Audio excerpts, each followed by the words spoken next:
Flashback 1 jam sebelum Sabrina, Tuan Miller, dan Bu Mita datang ke rumah sakit. Katakan kepada semua orang bahwa keadaan aku sangat parah dan mengalami koma. Kamu tenang saja, aku akan menjamin masa depan dan karirmu, Dr. Christian. Andra meminta Dr. Christian untuk masuk ke dalam rencananya. Tentu saja dia tidak akan membiarkan Dr. Christian berada dalam masalah, dan dia akan menjamin masa depan sang dokter. Dr. Christian pun menganggukkan kepalanya. Baik, Tuan. Akan saya laksanakan. Ya sudah, kalau begitu kamu boleh pergi. Masih banyak yang harus aku urus, jadi kamu hubungi papa dan istriku nanti saja, setelah 1 jam pergi dari ruangan ini. Andra meminta Dr. Christian untuk segera pergi dari ruangannya. Masih banyak yang harus Andra urus, sehingga dia meminta Dr. Christian untuk memberitahu tentang kecelakaan yang dialami oleh Andra 1 jam kemudian. Andra yang menyuruh Dr. Christian untuk bilang kepada semua orang bahwa Andra mengalami kecelakaan tunggal, karena dia sudah tahu dari detektif Al bahwa CCTV di jalan raya tersebut telah ada yang menghapus saat kejadian Leon menyerang Andra. VELTCON. Sehingga Andra ingin mengikuti skenarionya. Steve pasti mencoba untuk membuat Andra terluka dibuat seolah-olah karena mengalami kecelakaan tunggal, karena memang posisi mobilnya Andra terbalik setelah menabrak trotoar. Dr. Christian menganggukkan kepalanya kembali. Baik, Tuan. Setelah Dr. Christian pergi, Andra menerima pesan dari pemimpin The Darkest, yaitu Detektif Al. Tuan Andra, kami juga sudah mengecek CCTV di Rumah Sakit Struik Medica pada 5 tahun yang lalu. Sepertinya ada seseorang yang sengaja menghack CCTV tersebut dan menghapusnya. Tapi Anda tenang saja, di tim kami memiliki seorang hacker yang handal. Hacker dari tim kami sudah berhasil menemukan rekaman CCTV di sebuah perumahan mewah yang ada di depan rumah sakit. Kami akan segera mengirim videonya. Andra segera melihat video yang dikirim oleh Detektif Al. Rupanya itu adalah rekaman CCTV saat sebuah mobil sedan berwarna hitam datang ke rumah sakit saat pukul 21 pada 5 tahun yang lalu, kemudian mobil tersebut pergi dari rumah sakit setelan ibunya Andra meninggal. Kami sudah mengecek plat nomor pemilik mobil tersebut, atas nama Leon Antonio.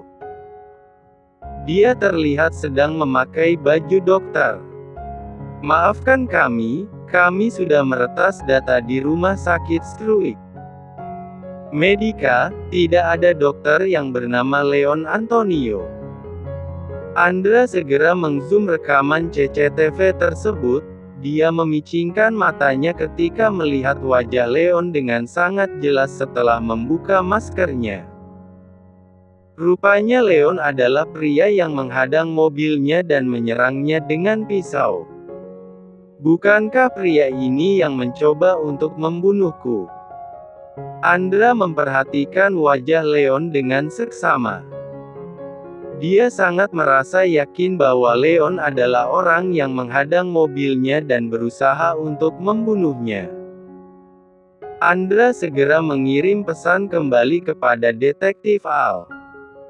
Dia adalah pria yang menghadang mobilku dan berusaha untuk membunuh aku. Aku yakin dia adalah orang yang sudah membunuh ibuku. Kita harus membuat umpan untuk menangkapnya. Walaupun saat ini belum ada bukti yang kuat atas kecurigaannya. Rekaman CCTV yang dikirim detektif Al tidak bisa dijadikan bukti yang kuat, masih sangat lemah. Satu-satunya cara untuk bisa membongkar kejahatan Steve adalah menangkap Leon. Karena itulah Andra harus berpura-pura koma, untuk memancing Leon datang kembali kepadanya. Oke, aku akan mengikuti skenario kamu, Steve. Kamu pasti malam ini sedang mentertawakan aku dan mengharapkan kematian aku. Ucap Andra sambil mengepalkan tangannya. Flashback off. Aku akan melakukan apapun yang kamu mau, asalkan kamu sembuh. Sabrina berkata sambil menangis terisak-isak, bahkan dia menggenggam tangan Andra. Kondisi Andra sangat memprihatinkan, dengan alat CPAP, di meja samping kiri terdapat elektrokardiogram. Hahi. Sabrina yang sedang menangis dikejutkan dengan suara bersin, sampai wanita itu seketika bangkit dari duduknya, memperhatikan Andra yang tiba-tiba saja bersin. Loh, bukannya kamu koma? Tanya Sabrina sambil menunjuk ke arah Andra yang baru saja bersin. Andra terpaksa harus membuka matanya, dia menghela nafas sebentar, rupanya dia telah ketahuan oleh Sabrina bahwa dirinya pura-pura koma. Walaupun dia memang sudah berencana untuk memberitahu Sabrina bahwa dia sebenarnya sedang pura-pura koma. Dia sangat mempercayai Sabrina pasti bisa menjaga rahasia. Bukan hanya itu saja alasannya, tapi Andra memang tidak ingin Sabrina mengkhawatirkannya. Apalagi kalau seandainya dia harus berpura-pura koma di depan Sabrina dalam waktu cukup lama. Itu sama saja membuat dia tersiksa. Dia tidak akan mendapatkan jatahnya. Apalagi dia belum mengungkapkan perasaannya kepada Sabrina. Kemudian Andra membuka CPAP yang sedari tadi menutup hidungnya. Rupanya itu adalah CPAP buatan. Andra sudah bekerja sama dengan Dr. Christian agar Dr. Christian membuat diagnosa palsu dan memasang peralatan medis agar terlihat sangat nyata. Dari awal Andra sudah merencanakan bahwa dia akan mengikuti permainan Steve, sehingga dia datang ke kota es atas permintaan Steve. Dia juga sengaja tidak membawa Sabrina, karena tidak ingin menempatkan Sabrina dalam situasi berbahaya. Padahal Andra adalah orang kaya raya, tapi mengapa tidak membawa bodyguard sama sekali? Dari dulu Andra memang selalu mandiri, dia membekali dirinya sendiri dengan menguasai ilmu bela diri. Dan dari dulu Andra tidak pernah menyewa bodyguard. Jika seandainya dia membawa bodyguard ke kota es, yang ada akan membuat Steve menjadi curiga bahwa Andra sedang berhati-hati kepadanya. Apalagi sedari dulu Steve sudah tahu bahwa Andra tidak pernah pergi didampingi bodyguard. Sabrina nampak melongo, rupanya Andra benar-benar telah menipu dirinya dan semua orang, sampai harus berpura-pura sedang koma. Jadi kamu pura-pura koma? Andra hanya tersenyum sambil menganggukkan kepalanya, dia sama sekali tidak merasa berdosa kepada Sabrina. Bagaimana akting aku, Mak Lampir? Bagus kan? Akting apanya? Kamu cuma tiduran dan merem doang. Lagian buat apa coba kamu harus berpura-pura koma? Sabrina berkata sambil mengomel.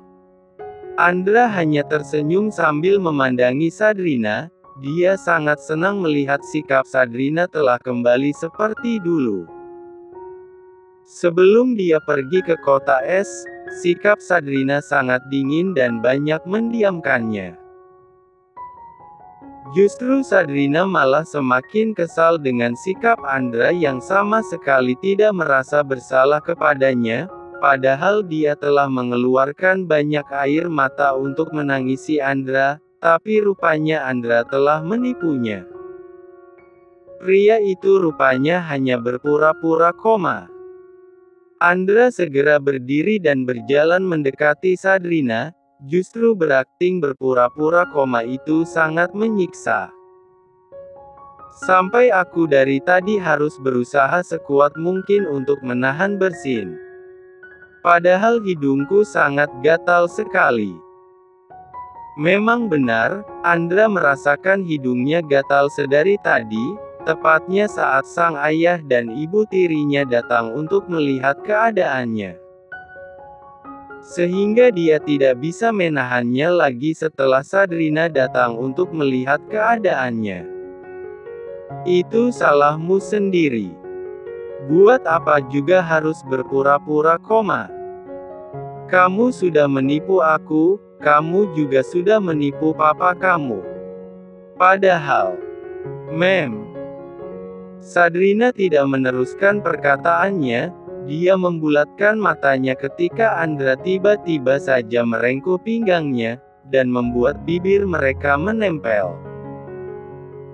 Andra melepaskan kecupannya, dia memandangi wanita yang ada di hadapannya itu dengan sangat intens. Aku suka Sadrina yang seperti ini. Wajah Sadrina nampak merah merona. Maksud kamu? Aku suka Sadrina yang cerewet, yang suka mengomel, yang selalu membuat aku kesal, dan selalu menggemaskan. Aku tidak suka jika kamu harus berpura-pura terlihat elegan, karena itu bukanlah karakter aslimu. Sadrina menghela nafas. Dia tidak paham sebenarnya Andra sedang memujinya atau meledeknya. Dia ingin berkata kembali, tapi keduluan oleh Andra. Tadi kamu bilang kamu akan melakukan apapun yang aku mau asalkan aku sembuh. Sekarang aku sudah sembuh, aku akan menagih janjimu. Andra langsung menagih janji kepada Sadrina sambil tersenyum menggoda. Sadrina menjadi salah tingkah. Mengapa juga dia harus mengatakan hal itu?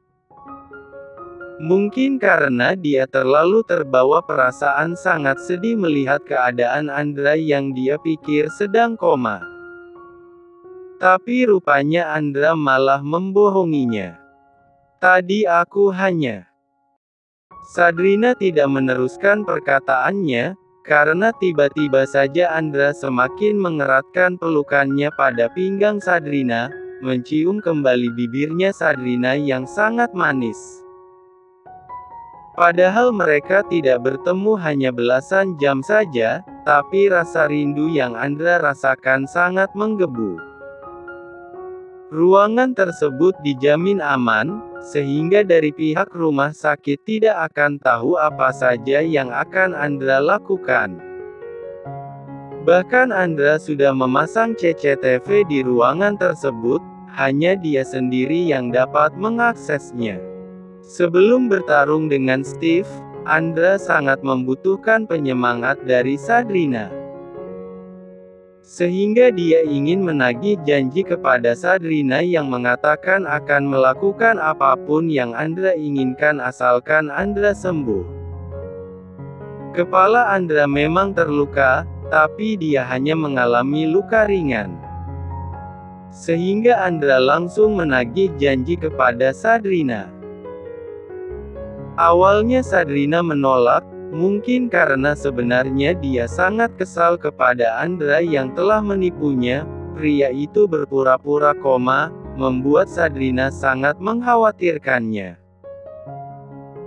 Bukan itu saja, tapi Sadrina sebenarnya masih sangat kecewa kepada Andra, karena dia sudah tahu dari Steve bahwa Andra hari ini telah menemui mantan kekasihnya, bahkan dia sudah tahu tentang makna tato di dadanya Andra.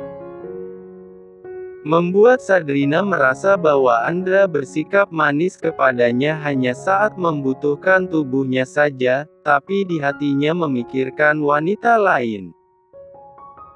Sabrina pun menghela nafas dengan berat, mengapa susah sekali menolak keinginan Andra. Padahal dia sudah tidak ingin dijadikan pemuas nafsu lagi oleh musuh bebuyutannya itu. Tapi lagi dan lagi Andra selalu berhasil memancing gairahnya. Pria itu sangat tahu sekali bagaimana caranya memperdaya wanita di bawah kungkungannya. Hal tersebut membuat Sabrina berpikir, apa saja yang dilakukan oleh Andra dengan Thea seharian. Mengapa Andra tidak berbicara jujur kepadanya bahwa hari ini dia datang ke kota es untuk bertemu dengan Thea? Walaupun Sabrina tahu bahwa Andra adalah seorang pria impoten, tapi bisa saja Andra bereaksi juga terhadap mantan kekasihnya itu. Jika memikirkan tentang itu semua membuat hati Sabrina sangat terluka. Karena itulah Sabrina merasa bahwa dia akan mengalah dan dia akan pergi dari kehidupan Andra, jika seandainya Andra masih mencintai Thea. Mungkin inilah saatnya untuk Sabrina berbicara kepada Andra. Andra. Andra menyahut sambil tersenyum. Memandangi Sabrina yang masih berada di bawah kungkungannya. Walaupun sangat berat, tapi Sabrina harus berani mengatakannya. Aku rasa lebih baik kita. Sabrina tidak meneruskan perkataannya ketika memperhatikan dadanya Andra. Rupanya Andra sudah menghapus tato yang berbentuk huruf T estetik itu. Mengapa Andra tiba-tiba menghapus tatonya? Apakah mungkin itulah alasan mengapa Andra telat pulang?